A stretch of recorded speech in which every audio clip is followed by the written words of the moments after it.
Okay, so doubt class concept of acids and bases हम लोग पढ़ रहे थे।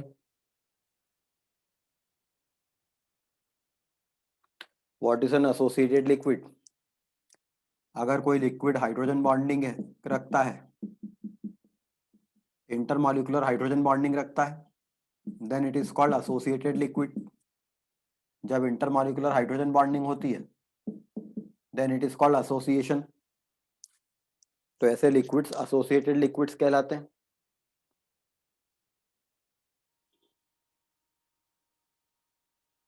How to calculate electrons present in 1.4 mole of nitrogen gas? 1.4 mole nitrogen gas में electron कितने होंगे? 1.4 मोल नाइट्रोजन मतलब 2.8 मोल नाइट्रोजन एटम्स, मतलब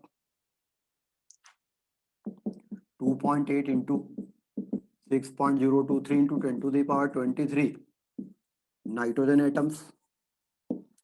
one nitrogen atom contains 7 electrons.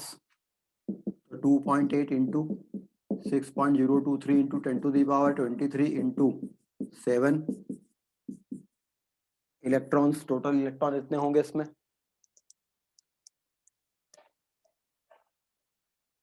Water alkaline earth metals periodic table में जो ग्रुप 2 है, beryllium, magnesium, calcium, strontium, barium और radium, these elements are called alkaline earth metals। इनमें से बेरिलियम प्रॉपर्टीज में थोड़े डिफरेंसेस रखता है, इसलिए बेरिलियम इस ग्रुप का मेंबर है मगर उसको अल्कलाइन अर्थ मेटल नहीं माना जाता है।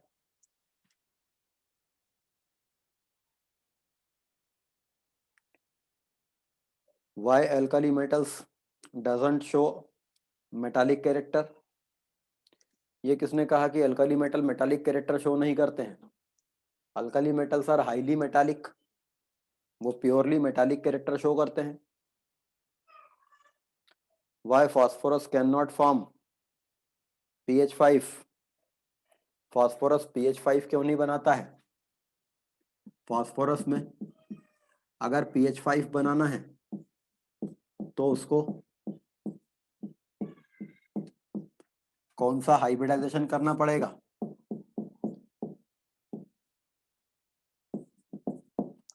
अगर फास्फोरस को pH5 बनाना है तो उसको कौन सा हाइब्रिडाइजेशन करना होगा? किसने पूछा ये? स्पर्श, स्पर्श Gupta.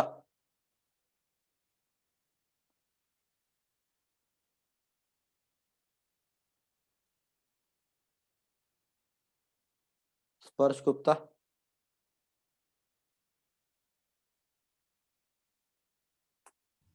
Sir sp3d। sp3d, s orbital p orbital nearly same energy वाले होते हैं, d ऑर्बिटल हायर एनर्जी वाले होते हैं। तो s और p की मिक्सिंग के साथ अगर d मिक्स करना है तो it require somewhat higher energy. तो फास्फोरस के आसपास अगर 5 क्लोरीन लगते हैं तो ये ज्यादा इलेक्ट्रोनेगेटिव एटम है, ये ऐसा करवा सकता है sp3d।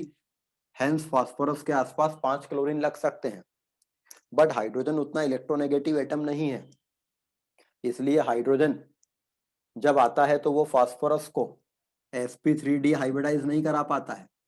Means d orbitals hybridization में इन्वॉल्व होते हैं जब लगने वाला atom higher electronegative atom oxygen, nitrogen या कोई हेलोजन होता है। हाइड्रोजन इतना इलेक्ट्रोनेगेटिव नहीं है तो हाइड्रोजन sp3d हाइब्रिडाइजेशन नहीं करवा पाएगा, लेकिन sp3 तो करा पाएगा। इसलिए एक फास्फोरस के साथ 3 हाइड्रोजन ही जुड़ पाते हैं, 5 नहीं जुड़ पाते हैं। That's why pH5 does not exist but pH3 exist. Sir पता कैसे चलेगा कि कितना इलेक्ट्रोनेगेटिव होना चाहिए? मैंने अभी 4 एलिमेंट के बारे में बताया ना, नाइट्रोजन, ऑक्सीजन और हेलोजन। सर क्लोरीन भी बोला ना आपने। तो क्लोरीन हेलोजन है ना, फ्लोरीन, क्लोरीन, ब्रोमीन, आयोडीन, ये चारों हेलोजन है। Okay. When we use hydrogen as a fuel, no pollutant are formed. Then how NO is generated? वो इम्प्योरिटी के कारण होता है। मीन्स हाइड्रोजन को जब हम एज अ फ्यूल यूज करेंगे तो हमको साथ में एयर भी चाहिएगी, और इस एयर में ऑक्सीजन और नाइट्रोजन रहेंगे। तो वो air,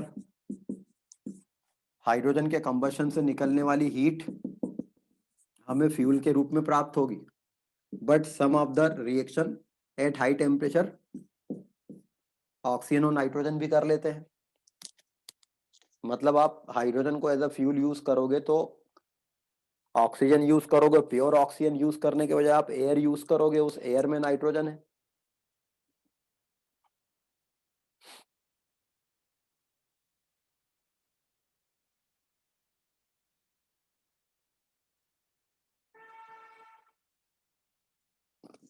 hydroformylation reaction,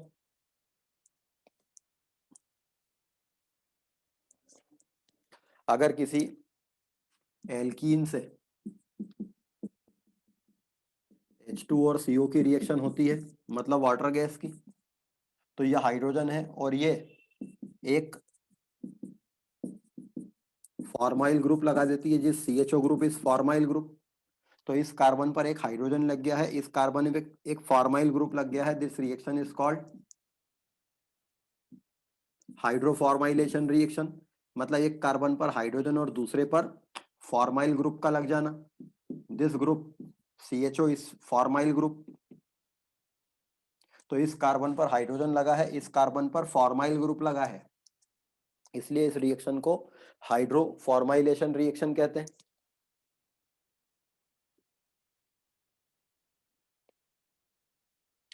what is lanthanoid and actinoid contraction? ये आपने कहाँ पढ़ा? मैंने हाइड्रोजन चैप्टर पढ़ के आने को कहा था।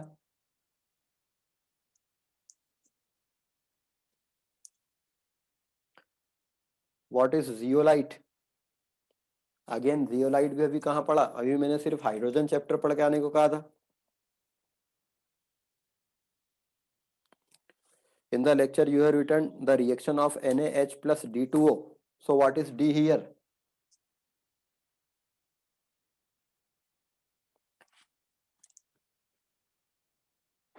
Sodium hydride plus D2O। Hydrogen के कितने आइसोटोप्स होते हैं? हर्षल, गणवीर, हर्षल, हर्षल।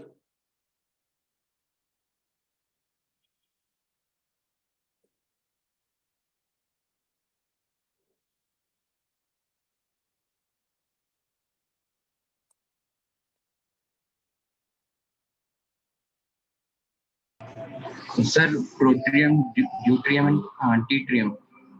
हाइड्रोजन के 3 आइसोटोप होते हैं, प्रोटियम, ड्यूट्रियम एंड ट्रिटियम।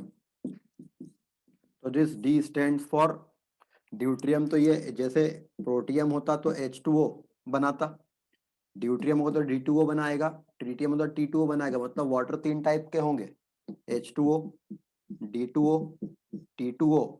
हालांकि वाटर और टाइप के भी होंगे, HDO, DTO, HTO।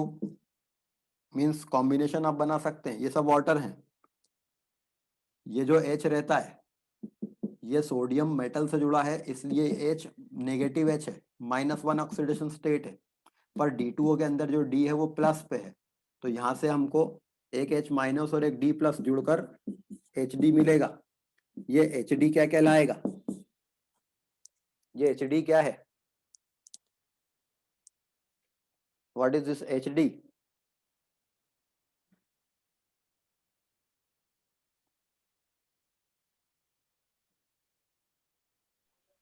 Sir hydrogen ड्यूटेराइड।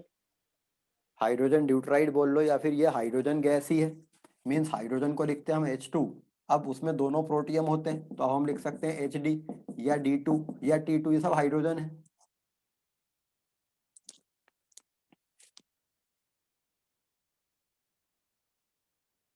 Is average life period defined only for first order reaction? हाँ जी, एवरेज लाइफ पीरियड केवल फर्स्ट ऑर्डर रिएक्शन के लिए डिफाइन किया जाता है, बाकी रिएक्शंस के लिए एवरेज लाइफ पीरियड डिफाइन नहीं करते हैं, क्योंकि उनके रेट कांस्टेंट की यूनिट में मोल और लीटर की टर्म्स भी आती हैं। During electrolysis what is the series from which we can tell which anion और केटायन विल डिसोसिएट? डिसोसिएट या discharge? Shreya Upadhyay.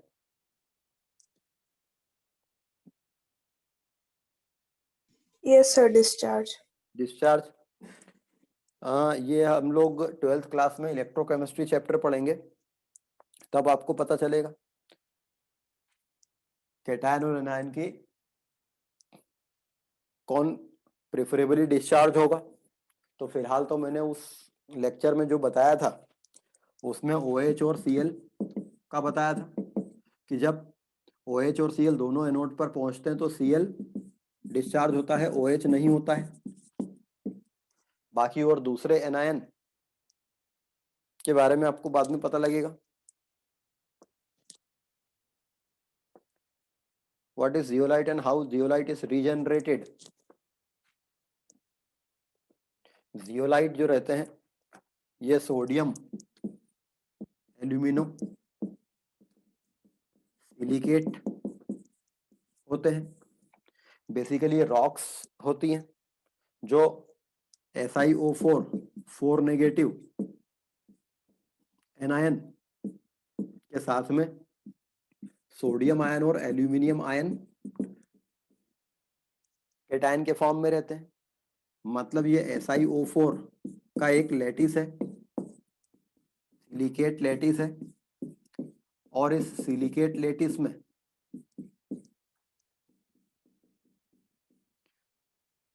Sodium ion और एल्यूमिनियम आयन चार्ज बैलेंस करते हैं। तो सोडियम एल्यूमिनो सिलिकेट है ये।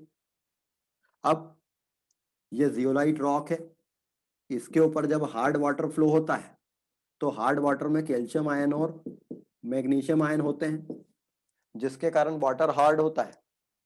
यदि वो जियोलाइट रॉक पे से फ्लो होगा तो ये जियोलाइट रॉक क्या करेगी, हार्ड वाटर के अंदर जो कैल्शियम या मैग्नीशियम आयन है ये उनको अपने पास ले लेगी और सोडियम या इन सोडियम आयंस को वाटर में डाल देगी।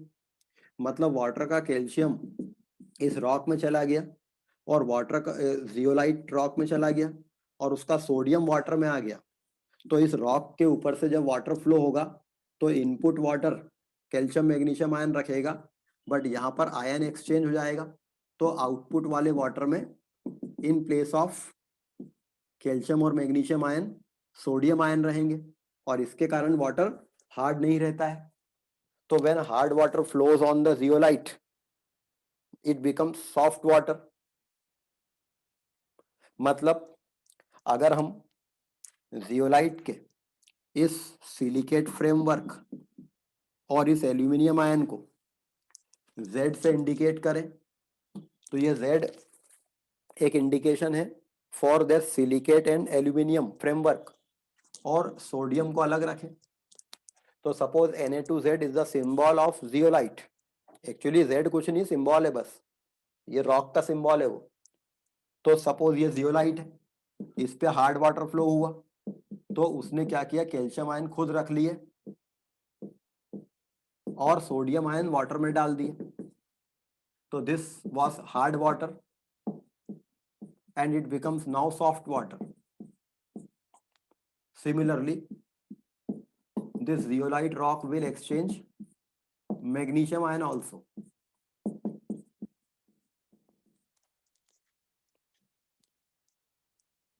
So this is called zeolite or permutate. अच्छा, लेकिन जब इस रॉक का सारा सोडियम वाटर में चला जाएगा और ये रॉक पूरी तरह से कैल्शियम मैग्नीशियम आयन रखेगी तो फिर ये जियोलाइट रॉक अब इससे वाटर सॉफ्ट नहीं होगा। तो इस जियोलाइट को कॉन्सेंट्रेटेड सॉल्यूशन ऑफ NaCl में रखते हैं। हायर कॉन्सेंट्रेशन के कारण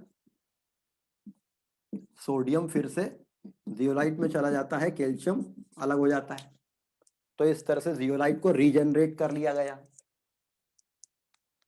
और कोई डाउट इसमें किसी को?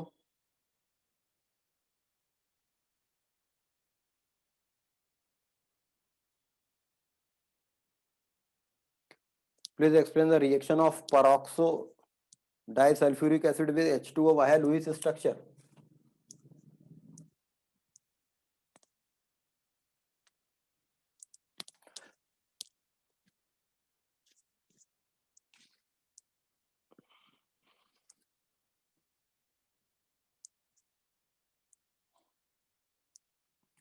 Preparation of hydrogen peroxide. Hydrogen peroxide की प्रिपरेशन मैंने उस लेक्चर में बताई है। हाइड्रोजन peroxide की एक प्रिपरेशन होती है by the electrolysis of concentrated sulfuric acid about 80% at high current density.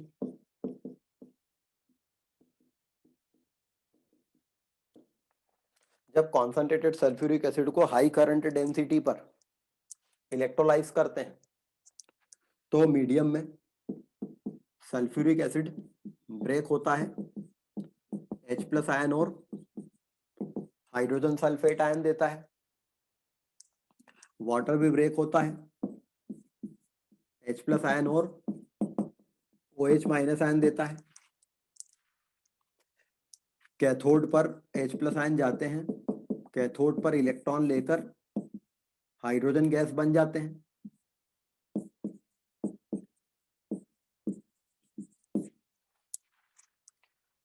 Anode पर HSO4- आयन और OH- आयन दोनों पहुंचते हैं।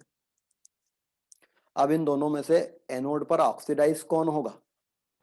यदि डाइल्यूट सल्फ्यूरिक एसिड लेते तो ये कम रहते, तो ये ऑक्सीडाइज होता है एनोड पर, लेकिन कॉन्सेंट्रेटेड सल्फ्यूरिक एसिड है तो ये ज्यादा है, ये ऑक्सीडाइज होंगे। एनोड पर HSO4 आयन ऑक्सीडाइज होता है और H2S2O8 बना लेता है। इस रिएक्शन को हम ऐसे समझा सकते हैं, ये जो HSO4 आयन है इसके पास में ये कंडीशन है, ऑक्सीडाइज होने के लिए एक इलेक्ट्रॉन लॉस करता है। इस इलेक्ट्रॉन के लॉस होने से नेगेटिव चार्ज खत्म हो जाता है, लेकिन अगर ये एक इलेक्ट्रॉन लॉस करेगा तो इसके पास अनपेयर्ड इलेक्ट्रॉन आएगा कि पेयर्ड इलेक्ट्रॉन रहेगा? अगर ये ऑक्सीडाइज होने के लिए एक इलेक्ट्रॉन लॉस करेगा तो इसके पास में इलेक्ट्रॉन अनपेयर्ड रहेगा या इसके पास तब भी पेयर्ड इलेक्ट्रॉन ही रहेंगे? अभी इसके पास 3 पेयर है इलेक्ट्रॉन के और एक इलेक्ट्रॉन चला गया तो एक बचेगा, तो this species will contain 1 unpaired electron. चूंकि अनपेयर्ड इलेक्ट्रॉन के कारण 2 HSO4 बॉन्डिंग कर सकते हैं, तो ये 2 HSO4 इसके पास एक अनपेयर्ड इलेक्ट्रॉन है और इसके पास भी एक अनपेयर्ड इलेक्ट्रॉन है। ये दोनों अपना अपना इलेक्ट्रॉन शेयर करके बॉन्डिंग कर लेंगे। तो ये जो मॉलिक्यूल बना है ये क्या है? H2S2O8। ये है पेरोक्सो डाइसल्फ्यूरिक एसिड। लेकिन जब इस H2S2O8 को वाटर से हाइड्रोलाइज करते हैं तो ये हाइड्रोजन पेरोक्साइड दे देता है और 2 मॉलिक्यूल H2SO4 के देता है। ये बॉन्ड पोलर है कि नॉन पोलर है? ये oxygen oxygen bond polar bond है कि नॉन पोलर बॉन्ड है? नॉन पोलर बॉन्ड है। वाटर पोलर सॉल्वेंट है कि नॉन पोलर सॉल्वेंट है? सर वाटर नॉन पोलर है। वाटर पोलर है कि नॉन पोलर है? Sir polar polar sorry. ये बॉन्ड नॉन पोलर है बट वाटर पोलर है, यस सर। तो ये बॉन्ड नॉन पोलर है, वाटर पोलर है, तो वाटर इस बॉन्ड से इंटरेक्ट करेगा कि नहीं?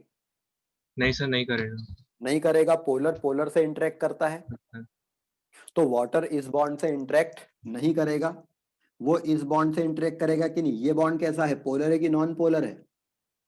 सल्फर ऑक्सीजन बॉन्ड पोलर है। ये पोलर है। इसमें ज्यादा इलेक्ट्रोनेगेटिव एटम कौन है?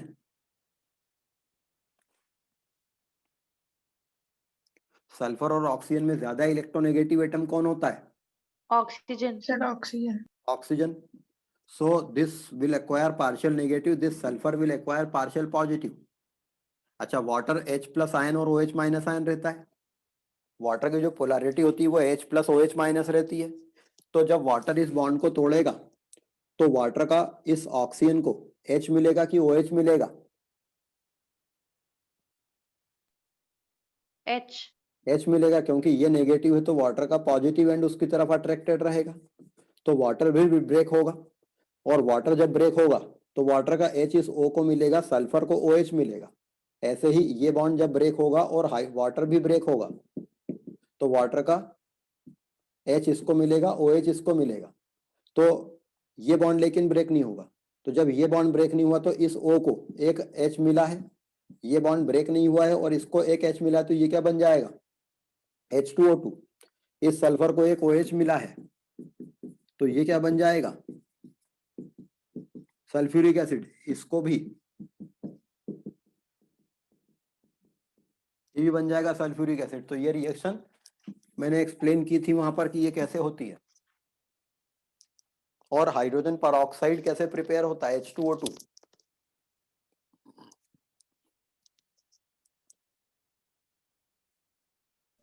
सर हाइड्रोजन हमेशा रिड्यूसिंग एजेंट की तरह क्यों यूज होते हैं, मतलब ऑक्सीडाइज क्यों नहीं करता है कभी किसी सब्सटेंस को? हाइड्रोजन लो इलेक्ट्रोनेगेटिव एटम है, तो ये अपने इलेक्ट्रॉन किसी को दे देता है, खुद ऑक्सीडाइज हो जाता है, तो किसी को रिड्यूस कर देता है।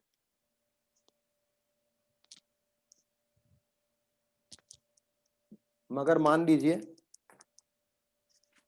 Sodium reacts with hydrogen at about 1073 kelvin and form sodium hydride. इस रिएक्शन में सोडियम 0 से +1 पे जा रहा है, सोडियम ऑक्सीडाइज हो रहा है, हाइड्रोजन रिड्यूस हो रहा है। तो यहां पर हाइड्रोजन रिड्यूसिंग ऑक्सीडाइजिंग एजेंट का काम कर रहा है। सर और एक हाइड्राइड कोवेलेंट बॉन्ड क्यों बनाएगा? हाइड्राइड तो खुद ही एक इनर्ट गैस के कॉन्फ़िगरेशन में आ गया, तो प्योरली कोई बॉन्ड आयनिक या कोवेलेंट नहीं होता है।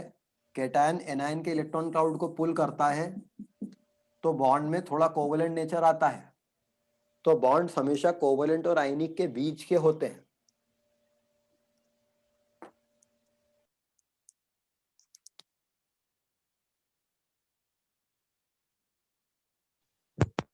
सर पैरा हाइड्रोजन की स्टेबिलिटी ज़्यादा क्यों होती है ऑर्थो हाइड्रोजन से 0 केल्विन पर? वो उसके न्यूक्लियर स्टेबिलिटी के कारण होता है, तो इसको तो एज अ फैक्ट याद रखिए, उनके न्यूक्लियर स्पिन के कारण ऐसा होगा, बट हमको उसकी डिटेल में नहीं जाना है। हेलो। हाँ जी। सर आपने ये भी बताया था कि पैरा ऑक्सीजन और जो ऑक्सो हाइड्रोजन होता है उसमें मतलब अगर हम रूम टेम्परेचर पे देखते हैं तो एक 25% होता है, एक 75%। सर तो इससे मतलब क्या होता है? मतलब कॉम्पोजिशन मींस आपके पास में हाइड्रोजन गैस है, तो इसके जो मॉलिक्यूल है इसमें से कितने ऑर्थो फॉर्म में है और कितने पैरा फॉर्म में है, वो रेशो बताया है मैंने। Okay sir. Hydrogen reacts with nitrogen में मॉलिब्डेनम का क्या काम है? Hydrogen reacts with nitrogen to form ammonia. इसमें आयरन कैटलिस्ट होता है, मॉलिब्डेनम उसका प्रमोटर होता है। पिछली क्लास में भी बताया था, प्रमोटर वो सब्सटेंस होता है जो कैटलिस्ट की कैटालिटिक एक्टिविटी को बढ़ाता है। ऋषिता पाराशर, अभी मैंने बताया हाइड्रोफॉर्माइलेशन रिएक्शन थोड़ी देर पहले ही, आपने फिर पूछा है इसको।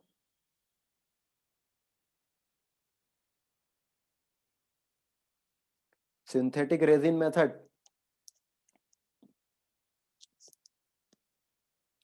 वाटर में से कैल्शियम और मैग्नीशियम आयंस निकालने के लिए हमने काफ़ी सारी मेथड्स देखी थी। वाटर में से कैल्शियम मैग्नीशियम आयन निकालने के लिए हमने वाटर की हार्डनेस को रिमूव करने के लिए काफ़ी सारी तरीके देखे। उनमें से एक तरीका है सिंथेटिक रेजिन मेथड। वाटर को एक रेजिन से पास करते हैं। ये रेजिन क्या करता है, वाटर के सारे कैटायंस ले लेता है और बदले में वाटर में H+ आयंस डाल देता है। तो ये वाटर में सभी प्रकार के पॉजिटिव आयंस हट जाते हैं, कैल्शियम मैग्नीशियम सोडियम पोटेशियम, और उसमें H+ आ जाते हैं। फिर इस वाटर को एक रेजिन से पास करते हैं जो अब की बार वाटर के सारे एनायंस ले लेता है, क्लोराइड आयंस, नाइट्रेट आयंस, और वाटर में बदले में OH आयंस डाल देता है।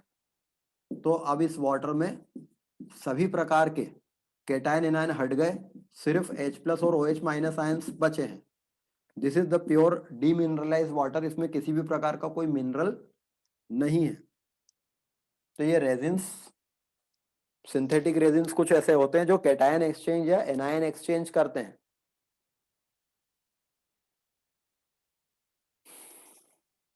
Clarks method and Calgon method.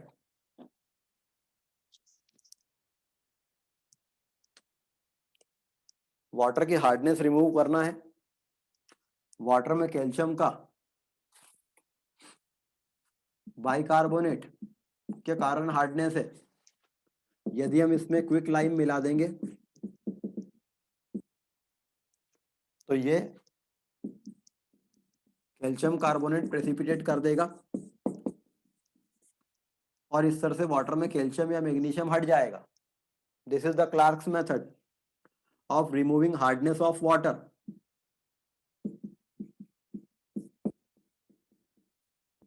तो क्लार्क्स मेथड मतलब वाटर में क्विक लाइम मिला देना जिससे इम्प्यूरिटीज, जिससे कैल्शियम और मैग्नीशियम अपने प्रेसिपिटेट में कन्वर्ट हो जाते हैं और वाटर में से हट जाते हैं and the water become soft. इसी प्रकार से वाटर की हार्डनेस रिमूव करना है, मतलब वाटर से कैल्शियम या मैग्नीशियम आयंस हटाना है। वाटर में कैल्शियम क्लोराइड है Na6P6O18। This is Calgon sodium hexametaphosphate.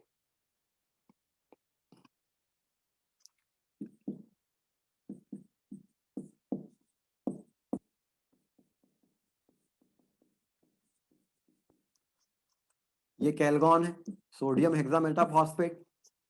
जब ये डालते हैं तो ये कैल्शियम आयंस ले लेता है और सोडियम आयंस मीडियम में चले जाते हैं और ये वाटर में सॉल्युबल फॉर्म में ही रहता है, प्रेसिपिटेट होकर अलग नहीं हटता। लेकिन अब ये सोप से रिएक्ट नहीं करता है, तो कैल्शियम मैग्नीशियम आयंस को कॉम्प्लेक्स में बदल दिया जाता है जिससे कि फिर वो सोप से रिएक्ट नहीं करते हैं।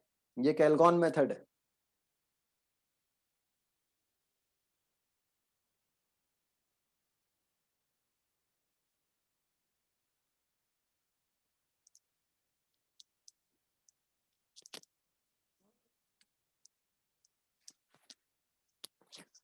The reaction 2NO plus O2 gives 2NO2.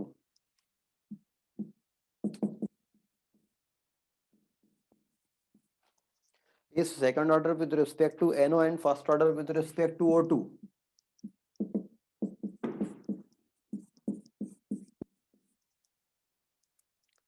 If the volume of the reactant is suddenly reduced to half, अगर आपने रिएक्टेंट्स के वॉल्यूम मतलब सिस्टम का वॉल्यूम, वेसल का वॉल्यूम सडनली हाफ कर दिया तो कॉन्सेंट्रेशन सडनली डबल हो जाएंगे। तो रेट ऑफ रिएक्शन कैसे चेंज होगा? सपोज किसी समय पर आप इस रिएक्शन को करा रहे हैं, उस समय पर रिएक्शन का रेट है R1। जब इसका कुछ कॉन्सेंट्रेशन है, इसका कुछ कॉन्सेंट्रेशन है O2 का। अब आपने वेसल का वॉल्यूम सडनली हाफ कर दिया जिससे NO और O2 के कॉन्सेंट्रेशन डबल हो गए और रिएक्शन का रेट बदल के R2 हो गया। तो NO का कॉन्सेंट्रेशन डबल हो गया, O2 का कॉन्सेंट्रेशन भी डबल हो गया। तो this R2 will be equal to k 2 times of NO concentration का square into 2 times of O2 concentration upon पुराना वाला रेट। इस इक्वेशन को इससे डिवाइड कर रहा हूं, के NO का कॉन्सेंट्रेशन का स्क्वायर O2, तो के कैंसिल हो जाएंगे, NO का कॉन्सेंट्रेशन का स्क्वायर कैंसिल होगा, O2 का कॉन्सेंट्रेशन का स्क्वायर कैंसिल होगा, तो R2 बाय R1, ये 2 का पावर 2 अभी बचा है और ये वाला 2 बचा है, 2 to the power 2, 4 into 2 8, तो R2 will be equals to 8 times of R1। Reaction का रेट 8 टाइम्स बढ़ जाएगा।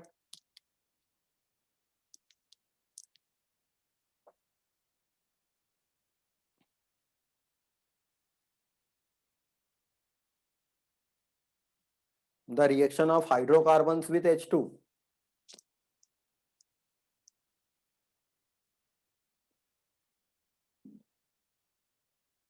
हाइड्रोकार्बन्स की रिएक्शन H2 से कहां बताई है मैंने, वहां पर। अगर अनसेचुरेटेड हाइड्रोकार्बन है, सपोज आपके पास में ये एक मॉलिक्यूल है, ये अनसेचुरेटेड एल्काइन है, प्लेटिनम, पैलेडियम या निकिल कैटलिस्ट के प्रेजेंस में इस पे हाइड्रोजन ऐड की जाती है, तो एक हाइड्रोजन यहाँ पर, एक हाइड्रोजन यहाँ ऐड हो जाएगी और इससे ये एल्काइन एल्कीन में कन्वर्ट हो जाएगी। अब इस पे और हाइड्रोजन ऐड करेंगे तो फिर ये हाइड्रोजन और ऐड हो जाएगी और फाइनली उस हाइड्रोकार्बन को सैचुरेटेड हाइड्रोकार्बन में कन्वर्ट कर देगी।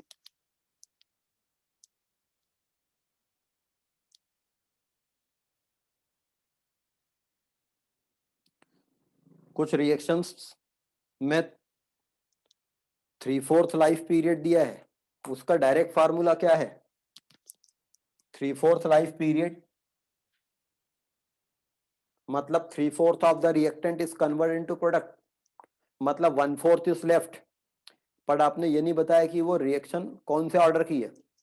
सपोज एक फर्स्ट ऑर्डर रिएक्शन है और उसका 3/4 लाइफ पीरियड है, तो 2.303 अपॉन रेट कांस्टेंट के लॉग ऑफ, इनिशियली अगर आपने 1 लिया था और 3/4 लाइफ पीरियड का मतलब कि 3/4 of the reactant is convert to product, मतलब 1/4 इज लेफ्ट, तो T 3/4 of a first order reaction will be equals to this one. अब log 4 की वैल्यू निकाल कर इससे मल्टीप्लाई कर दो, फॉर्मूला जाएगा, बट ये फॉर्मूला फर्स्ट ऑर्डर के लिए है। Last element of every group are radioactive और नॉट, सारे ग्रुप्स के लास्ट एलिमेंट रेडियो एक्टिव नहीं होते हैं।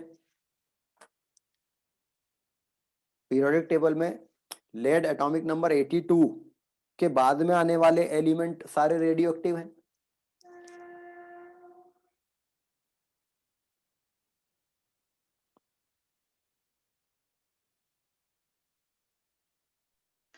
सर अभी आपने जो क्वेश्चन किया था कि रेट कांस्टेंट में डिफरेंस आएगा अगर वॉल्यूम हाफ हो गई, तो उसमें दिया हुआ था कि मोल्स डबल हो जाएंगे।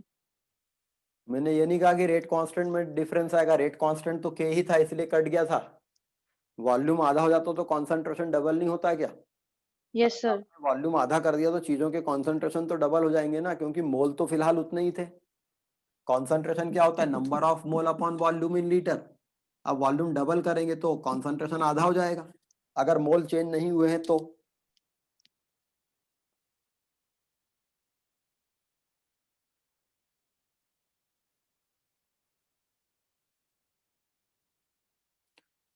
लेक्चर में हार्ड एंड सॉफ्ट वाटर का कॉन्सेप्ट और रिएक्शन नहीं है। अरे भाई स्टाइशियोमेट्री चैप्टर पढ़ाया था तब तो था ना। तो एनसीईआरटी बुक में hard and soft water hydrogen chapter में दिया है, मगर मैं आपको स्टाइशियोमेट्री चैप्टर में पढ़ा चुका हूँ वो बात।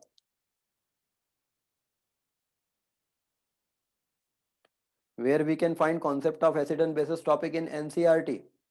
एनसीईआरटी में वो टॉपिक नहीं है, उसको क्लास नोट से ही पढ़ना है।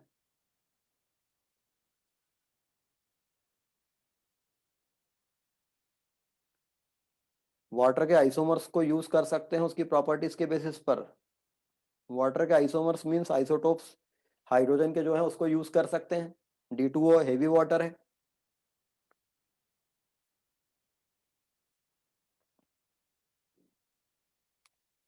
चलिए बाकी का नेक्स्ट क्लास में देखेंगे। और नेक्स्ट जो डाउट क्लास होगी उसके लिए अब मैंने एस ब्लॉक एलिमेंट्स का लेक्चर में अपलोड करूंगा, एल्कली मेटल्स ग्रुप 1 का। तो आपको एल्कली मेटल्स के वीडियो देखना है पूरे वीक, और हाइड्रोजन चैप्टर भी पूछूंगा, तो आपको हाइड्रोजन चैप्टर और एल्कली मेटल्स दोनों थॉरोली याद करने हैं। आज मैंने नहीं पूछा है, आपके डाउट्स बताए हैं, बट नेक्स्ट डाउट क्लासेस में I will ask from the chapter hydrogen and S block elements alkali metals.